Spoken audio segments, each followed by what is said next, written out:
Пирогов-Вольер сақинасы. Пирогов-Вольер сақинасы бұл жұтқыншақтың айналасында орналасқан лимфоидты тіндердің жиынтығы. Ол ағзаның иммундық қорғанысында маңызды рөл атқарады. Пирогов-Вольер сақинасына 6 негізгі бадамша без кіреді. Біріншісі, жұп таңдай бадамша бездері, тонзилла палатина. Жұтқыншақ бадамшасы, тонзилла фарингеалис немесе аденоид. Тіл бадамшасы, тонзилла лингвалис. Жұп түтікше бадамшалар, тонзилла тубария.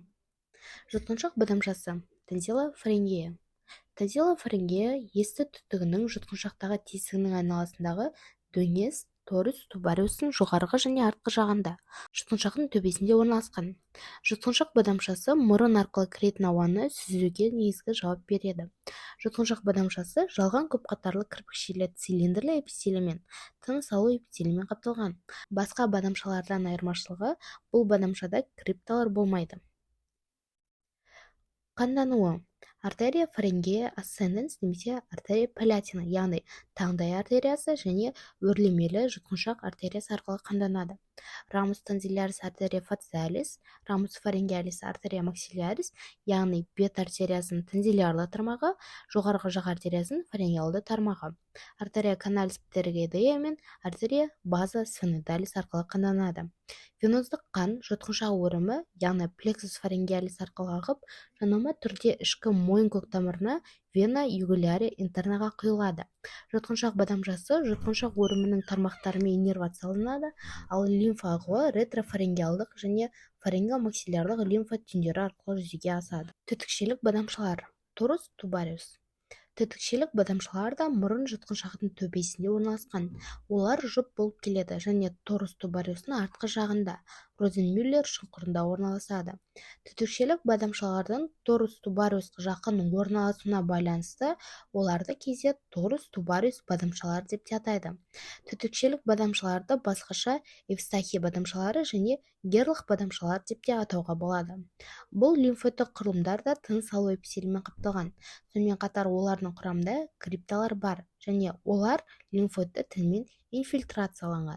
Герлах бадамшаларына артериялық қан, сына таңдай артериясы, артерия сфена палатина және жоғарғы көтерілетін жұтқыншақ артериясы, артерия фарингея ассценденс тармақтар арқылы келеді.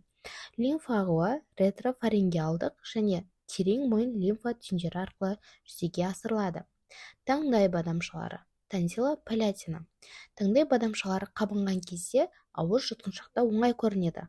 Бұл жұп лимфоидты түзілістердің әрқайсысы тонзиллярлық шұңқырда орналасады. Оны алдынан және артынан бұлшықеттер доғасы шектейді. Алдыңғы шекарасы таңдай тіл доғасы, аркус палата глоссус, ал артқысы таңдай жұтқыншақ доғасы, аркус палата фарингеус. Аденоидтардан айырмашылығы, таңдай бадамшалары көп қабатты мүйізденбейтін жалпақ эпителиймен қапталған. Сонымен қатар олардың бетінде көптеген крипталар бар. Бұл бөгде антигендердің крипталардағы лимфоидты тінмен жанасу ықтималдығын арттырады. Таңдай бадамшаларының қанмен қамтамасыз етілуі артерия тонзиллярис, артерия фарингея ассценденс, артерия фациалистің рамет тонзиллярис және палатинус ассценденс деген тармақтары. Сонымен қатар артерия лингвалистің рамус дорсалис лингва дейтін тармағы арқылы қанмен қамтамасыз етіледі. Веналық ағуы.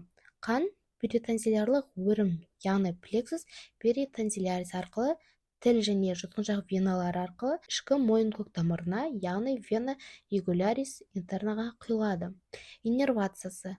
Тіл жұтқыншақ нервінің тонзиллярлық тармағы, кіші таңдай нерві, нервус палатинус минор.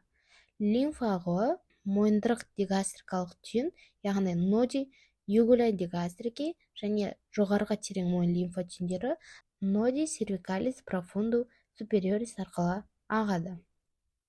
Тіл бадамшалары. Тонзилла лингвалис. Тілдің артқы 1/3 бөлігінде орналасқан көптеген төмпешіктердің жиынтығы тіл бадамшалары деп аталады. Оларда көп қабатты мүйізденбейтін жалпақ эпителиймен қапталған. Бұл лимфоидты түзілістердің қанмен қамтамасыз етілуі тіл артериясының дорсальды тармағы рамус дорсалис лингва артерия лингвалис арқылы жүзеге асады. Ал веналық қан тіл венасы, яғни вена лингвалис арқылы ағады. Иннервациясы тіл жұтқыншақ нерві, яғни 9-шы жұп нерв, нервус глоссофарингеус арқылы қамтамасыз етіледі. Ол сонымен қатар тілдің артқы бөлігінде иннервациялы.